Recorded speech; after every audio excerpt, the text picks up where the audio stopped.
Great for picnics and barbecues, I'm making a cucumber corn salad.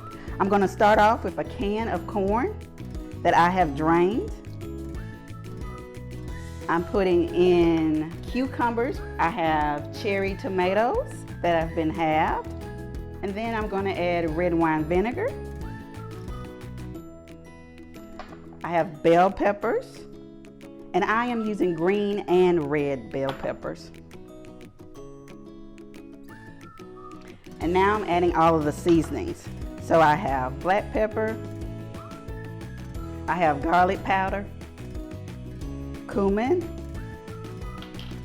and cilantro. But after that, you mix it together. This is my go-to recipe, so now everybody in my family wants me to make it. Enjoy.